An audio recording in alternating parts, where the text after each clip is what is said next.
Então, uma boa noite, né? Que a paz de Jesus fique com todos nós, né? Até o término desta reunião. O Espiritismo é uma revolução que ele vem fazendo na sociedade. Ninguém duvide isso.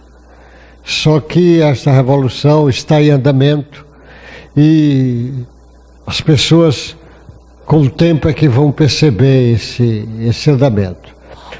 O Espiritismo relembra o Cristo, traz de novo o Cristo de volta, convidando a cada um de nós para a nossa prática ser realmente uma prática eminentemente cristã.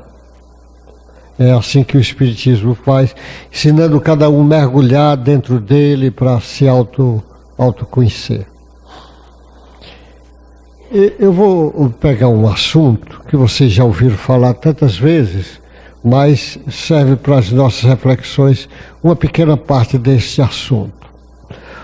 O livro Paulo Estevo, do Chico Xavier, foi psicografado pelo Chico, do Emmanuel.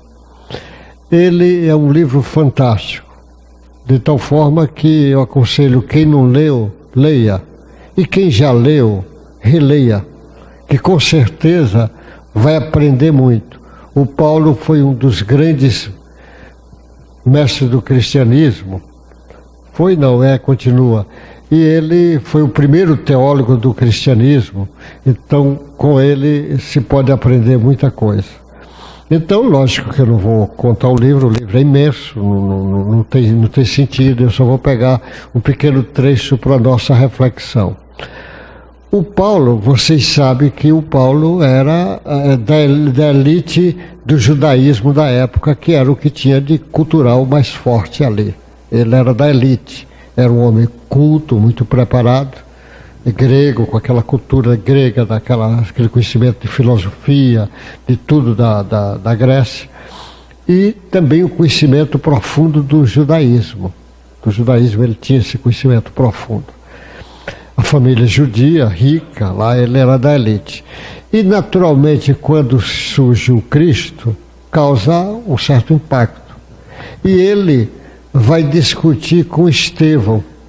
Era um homem simples, muito simples, mas um cristão, já o Estevão. E então, na discussão, ele perde, todo o argumento dele vai perdendo para Estevão. E ele fica enfurecido e praticamente ele condena o Estevão.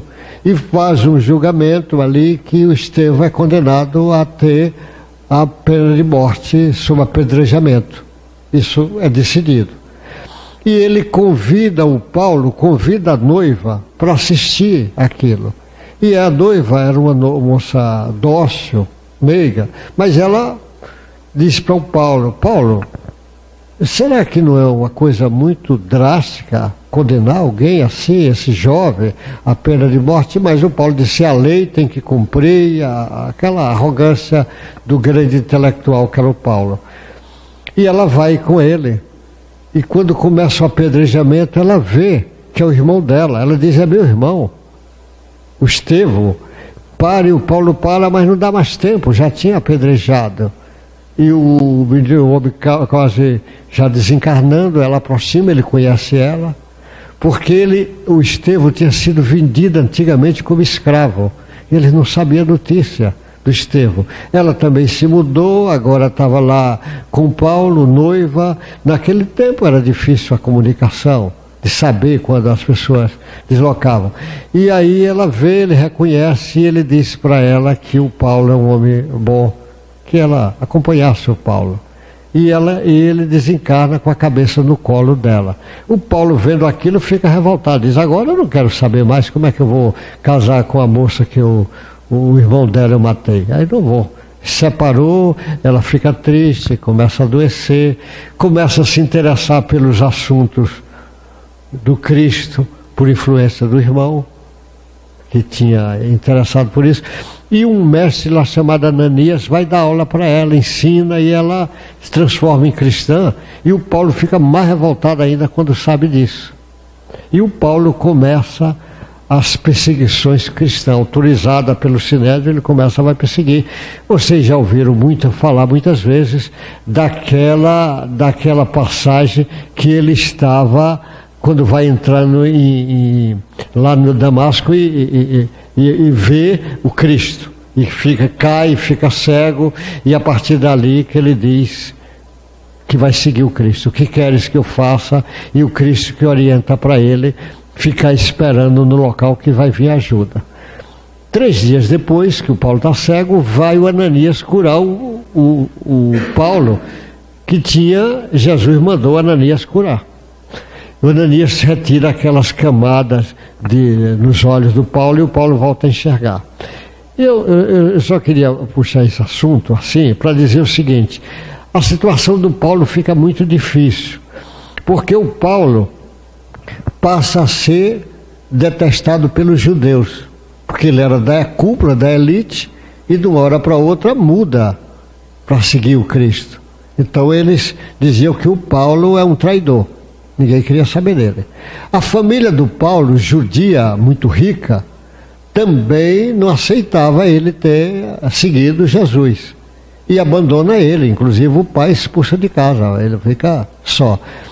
E os cristãos também não aceitavam Paulo, porque disse que ele estava perseguindo as pessoas, inclusive o primeiro mártir do cristianismo foi o Estevão, o Santo Estevão da igreja, o mártir. Diz: esse camarada não é de confiança, ele pode estar tramando alguma coisa para piorar a situação. Então Paulo fica sozinho, sem ninguém, naquela situação, e a noiva já tinha desencarnado, ele fica sem ninguém. E aí é essa lição que eu gostaria de chamar a atenção. Ela aparece para ele, a Abigail, e ele vai reclamar: a situação está ruim, ele está doente, a situação toda de todo mundo contra. E ela diz: Paulo, você está reclamando muito. Isso serve até para nós, a primeira lição. Você está reclamando muito das tuas situações. E ela diz: a luta nem começou. Realmente nem começou. Se ele soubesse o que estava reservado, se quando Jesus orienta ele, né, para seguir, que ele vai seguir Jesus, se ele soubesse quantas vezes ele ia apanhar, ia preso, e no final ia até ser degolado, ele não tinha ideia. Mas ela diz: a luta nem começou. E ela fala para ele: Paulo, você precisa amar, trabalhar, perdoar e esperar. Essa lição que ela diz para o Paulo é fantástica para nós, porque ele realmente usa isso como bandeira na vida dele. Amar, trabalhar, perdoar e esperar. Qualquer um de nós, se for usar esta bandeira na vida, eu garanto que vai dar certo. Não tem possibilidade de não dar certo.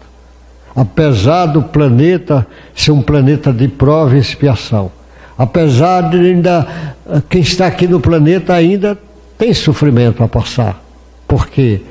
Mas ele pode saber dosar a maneira de reacionar cada problema que ele for tendo. Mas essa lição que ela traz é fantástica para todos nós, porque ela diz: amar, trabalhar, perdoar e esperar. Por que perdoar? Ela chama a atenção. Perdoar, eu posso garantir para vocês que por falta de perdão, a maioria das doenças nossas está sentada aí por falta do perdão. Pode ficar certo disso. Às vezes a pessoa diz: mas é por falta de perdão, por falta de perdão. Senão Jesus não teria falado tanto sobre a necessidade de perdoar. Jesus chama atenção em muitas passagens a necessidade de perdoar como algo muito importante. Ele diz em várias passagens, várias parábolas dele chamando a atenção. É famosa a frase do Pedro: perdoar 7 vezes, não, 7 vezes 70 vezes. Isso é tão famoso, as pessoas repetem automaticamente aí. Porque você veja, uma pessoa, na maioria das vezes ele adoece, você vai na raiz do problema, ele está, às vezes o ódio é a razão da doença dele. Ele tem ódio, aquele fato criou um ódio, o ódio é tão grande que ele desequilibra a sua energia vital e vai se formar a doença. E o ódio é alguém que não perdoa, por isso que tem ódio. A raiva é responsável por um número grande de doenças, mas o sujeito tem raiva porque não perdoa, por isso que ele tem raiva. E a raiva é capaz de desequilibrar a energia vital dele. Ele tem sentimento de vingança porque não perdoa. E às vezes a vontade de vingar é tão grande que faz com que ele se desequilibre. Quantos problemas é formado porque ele tem sentimento de culpa. Culpa é falta de perdão. Ele perdoar ele mesmo, porque não é perdoar só o outro, perdoar ele mesmo. Ele, por ter sentimento de culpa, ele desequilibra a energia vital dele e às vezes vai ter doenças, não só em nível físico, mas também em nível psicológico, mental. Ele tem por falta. Quantas pessoas doentes por ter remorso, ficar remoendo, ele vai desequilibrar. E remorso também é falta de perdão. Quantas pessoas adoecem por ter mágoa? Mágoa, você guarda uma coisa, uma frase que alguém disse tem 30 anos e você ainda está guardando aquilo. Ele adoece por falta de perdão. Ele vai desequilibrar.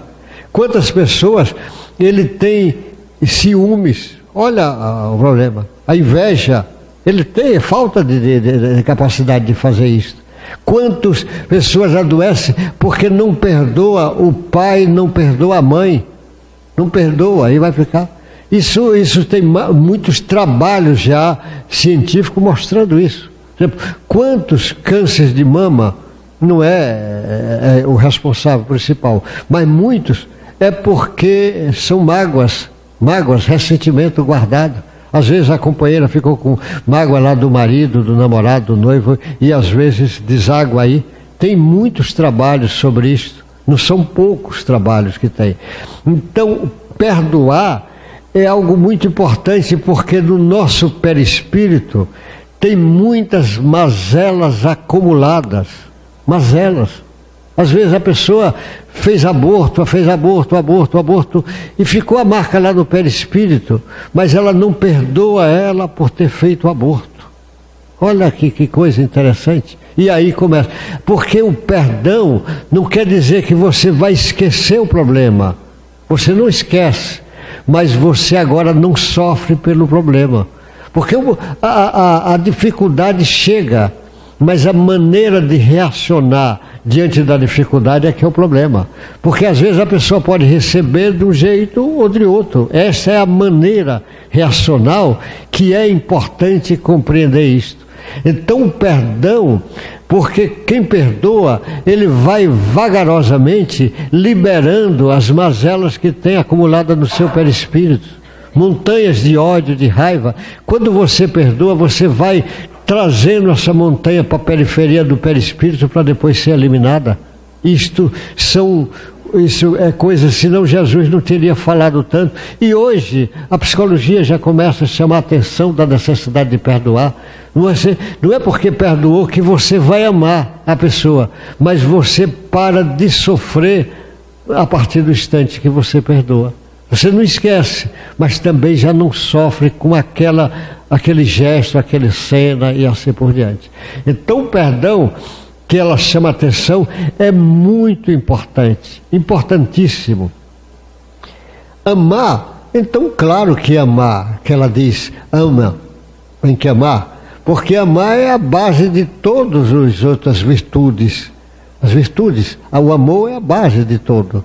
A caridade é o amor em ação. Você vai olhando cada uma, a doçura é o amor, representado pela suavidade da doçura. A mansutude é uma forma de expressar o amor, Não é? Cada coisa, a paz é uma forma de exteriorizar o amor, não só fora como dentro da pessoa. Então o amor é a base, porque o amor é virtude divina, e todas as virtudes divinas são eternas. Qualquer gota de amor é eterno. O Chico falava muito assim: qualquer prática do bem será seu advogado de defesa por toda a eternidade. O bem será seu advogado de defesa por toda a eternidade, não é só para agora. Porque o bem ficará com você eternamente. Porque o bem é virtude divina e tudo que é divino é eterno. As virtudes divinas são eternas, não acabam nunca. Então quem está enveredando no caminho do bem, da caridade, do amor, da fraternidade, pode ficar certo que são virtudes que lhe acompanharão pelo resto da vida. Isto, ela chama a atenção do amor e do trabalho no bem, que você tem que fazer isso, levar o caminho. Então, amando, trabalhando no bem e perdoando, e ela diz, e a quarto item que ela chama a atenção é esperar. Às vezes a pessoa quer fazer isso e quer resposta logo. A resposta não vem às vezes logo. Pode vir logo ou não. Saber esperar o tempo de Deus, que é diferente do nosso. As pessoas que sabem esperar, confiar, acreditar que Jesus fala: busca o reino de Deus e as demais coisas serão dadas como acréscimo. E é verdade. Ele tem que acreditar e fazer isso, e esperar esse acréscimo vem, que não depende dele, não depende. Por isso que nós temos que aprender a confiar 100% em Deus, 100%, em nós, mais ou menos, e no outro, você não pode confiar 100%, porque o outro pode resolver ser ingrato, não entender, não compreender, agir de um bocado de formas. E você é limitado sua capacidade. Apesar desses, alguns livros de autoajuda diz, não, se você quiser, você pode, você faz. Pode, faz até um ponto. 100% mesmo é em Deus. Esse você tem que confiar 100%. Em você não é 100%, mas em Deus é 100%. Porque esse 100% que dá para esperar. Eu já falei isso aqui, mas volto a lembrar. Um exemplo de espera que me impressiona é o da Maria. Maria, mãe de Jesus. Impressiona, porque era uma adolescente, uma menina de 12 anos, recebe a visita do ser angelical que diz para ela que ela vai ficar grávida de um menino, que é para chamar Jesus, e que o reino dele não terá mais fim, e que ela será bem-aventurada. O tempo passa, porque o primeiro ano ela fica grávida, depois passa 30 anos, ela vê um rapaz com 30 anos, um moço bom, ela sabia, morando numa cidadezinha do interior, Nazaré. Ela olha e diz, esse menino é um carpinteiro, que era a profissão que aprendeu com o pai. O que é que carpinteiro fazia numa cidade do interior daquela? É mesa, cadeira, sei lá, janela, porta, comieira de casa, é o que eu podia fazer. Ela olha e pensa assim, mas disseram que o reino dele não tem fim, ele está aqui, ninguém conhece ele, só numa cidadezinha aqui do interior, mas ela confiava tanto, ficou esperando, aguardando. Em 3 anos ele faz aquele trabalho fantástico dele. Então você veja, saber esperar, a confiança em Deus é uma coisa forte naquela mulher. Jesus está lá na cruz e ela não entra em desespero. É como se dissesse, é um espírito de amor, ela sabe, de bondade, espírito puro, como ela também mas ela diz, não tem lógica isto, mas se o Pai está permitindo, com certeza tem uma lógica. E ela fica serena diante daquele sofrimento. A serenidade dela de saber esperar é algo fantástico. Às vezes nós não queremos esperar e temos que saber esperar. Tem pessoas que vêm num centro espírita, meia dúzia de vezes, não estava tendo resultado, eu continuo com o problema, continuo com a depressão, mas Olha aqui, impaciência louca. Ou começa a ajudar um pouquinho. Já trabalhei muito. E não tem, entendeu? Jesus diz, aquele que perseverar até o fim será vitorioso. Então você veja a história do Paulo, com essa lição que serve para a nossa reflexão. Quando o Paulo chega no fim da vida, aqui encarnado, já velhinho, cabelos brancos, já fraquinho, preso. Aí assim que é descrito lá, que vem 5 soldados fortes buscar Paulo. Aquele velhinho fraco, ele já sabe que vai ser morto. E ele está sereno, porque, como ele disse, combati o bom combate. Ele está em paz com ele mesmo. Como qualquer um de nós, se tomar esse caminho, vai ficar em paz. Na velhice ele fica sereno.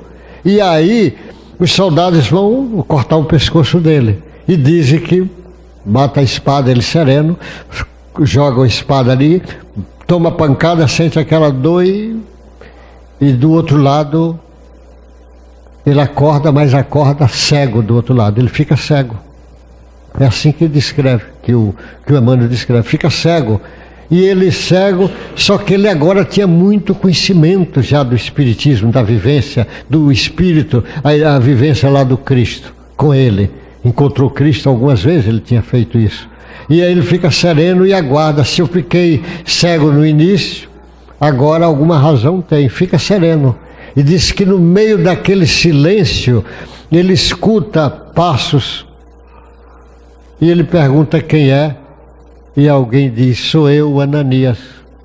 O Ananias que disse, a primeira vez que você ficou cego, a pedido de Jesus, eu fui curar sua cegueira física, para abrir teus olhos para o mundo espiritual.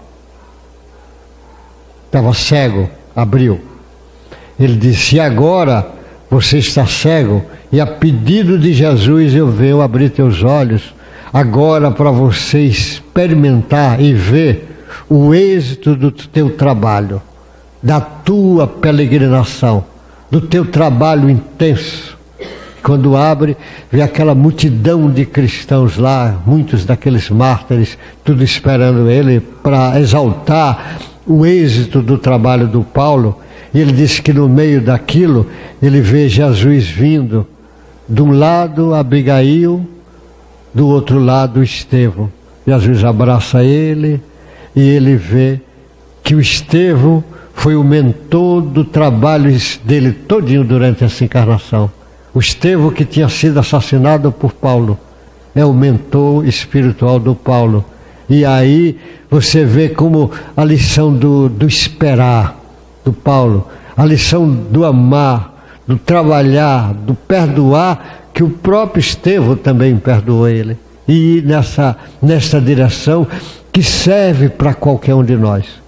Quando nós encarnamos, quase todos nós aqui, somente os médios, uns têm consciência, outros não, é como se o Espiritismo, Allan Kardec, desse um cartão de crédito a cada um. Cartão de crédito pode ser 1.000, 10.000, 50.000, 100.000, cada um tem o valor. O cartão de crédito é como se o banco dissesse, você não tem nada, mas está aqui, 10.000 para você gastar. Se você gastar bem, você vai multiplicar isso, como a história dos talentos que Jesus fala. Talento, tinha 1, 2, 3, e o que tinha 5 multiplicou, e o que tinha 1 escondeu. Escondeu, ele diz, era melhor você ter usado, emprestado a juros. Então toma aquele talão de quem não tem, o cartão e dá para quem já tem. Parece injustiça, mas é como se quando encarnasse, Kardec deu a cada um de nós, disse, está aqui um cartão de crédito, que foi Jesus que mandou para você. Cartão de crédito dado por Jesus. O cartão de crédito está o talento da caridade, do amor, da bondade, da esperança, da fé, essas virtudes divinas. E que se você usar, você vai sentir muita paz por ter usado bem os talentos que Deus te deu. Se você não usar, ele diz, então esse servo infiel, me dá teu cartão que eu vou dar para alguém que queira usar. Todos nós recebemos esse cartão. Cartão como eu disse, de crédito. Você não tem dinheiro e o banco te dá o dinheiro. Daí em termos de cartão. Então nós não temos ainda as virtudes trabalhadas. Mas é como se o Cristo diz para você, tá aí, usa as virtudes. Tu usa o cartão. E nós precisamos usar. Então o espírita é a volta do cristianismo. Então o espírita é alguém que tem essa consciência e que tem usar essas possibilidades imensas que todos nós possuímos, já e precisamos usar. Então essa lição do Paulo, que Abigail disse para ele, serve para nós. Amar, trabalhar do bem, trabalhar, perdoar e esperar. Qualquer um que fizer isto, eu garanto que vai ter êxito. O Paulo fez isso. E qualquer um que fizer, com certeza terá êxito dentro das nossas possibilidades. Então, que daqui para frente seja a bandeira de todos nós. Amar, trabalhar, perdoar e esperar. Esperar é confiar em Deus. 100% de confiança em Deus. Usar a força da oração. Usar a força da fé. Reforçar a tua fé. Entender quando Jesus diz, busca o reino de Deus, que as demais coisas serão dadas como acréscimo. Ter certeza disto. Que Jesus abençoe cada um de nós, que a segunda parte do trabalho continue também de muita paz e que nós possamos levar essa bandeira do Paulo como bandeira nossa, que com certeza quem usar vai dar certo, não vai se perder, apesar das dificuldades, das provas e das expiações que cada um de nós tem que passar, porque o planeta é de prova. Mas com essa bandeira você terá muito mais galhardia para enfrentar todas as suas dificuldades. Que Deus guarde vocês e vamos à segunda parte do trabalho, né?